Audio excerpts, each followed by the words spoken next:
Hello नाजरीन, आज की हमारी इस वीडियो में बुरहान एल्प के बारे में बात करेंगे और आपको बताएंगे कि अगले आने वाले एपिसोड के अंदर क्या बुरहान एल्प शहीद हो जाएंगे या फिर ज़ख्मी हो जाएंगे। इसके अलावा हम ये भी आपको बताएंगे कि अगले आने वाले एपिसोड्स के अंदर बुरहान एल्प को ज़ख्मी या शहीद करने वाला शख्स कौन होगा, क्या वो वेजिलियस होगा या फिर इसके अलावा कोई और शख्स होगा। हमारे इस वीडियो को मुकम्मल देखें ताकि इन्फॉर्मेशन आप तक मुकम्मल पहुंच सके।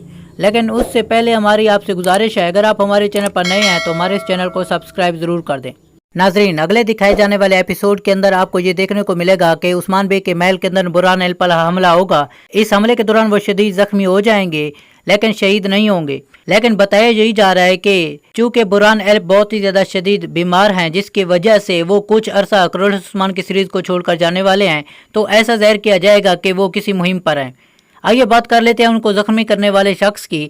नाजरीन, तो ये शख्स वेजियुलस के उस्ताद मोहतरम होंगे, जो कि चालू में उनसे भी ज़्यादा बढ़कर होंगे और वो उस्मान बे के महल के अंदर भी दाखिल होंगे। और दाखिल होने के बाद उनका सबसे पहला काम बुरहान एल्प को ज़ख्मी करना होगा, ताकि उस्मान बे के जहन के अंदर ये आ जाए कि वो अपने ही महल के अंदर सेफ नहीं है। यकीनन अगला दिखाया जाने वाला एपिसोड बहुत ही ज़बरदस्त और मज़ेदार होगा। हमारी इस वीडियो को मुकम्मल देखने का आपका बहुत बहुत शुक्रिया। अगर आपको हमारी ये वीडियो पसंद आई है तो इसे लाइक और हमारे इस चैनल को सब्सक्राइब ज़रूर कर दें। शुक्रिया।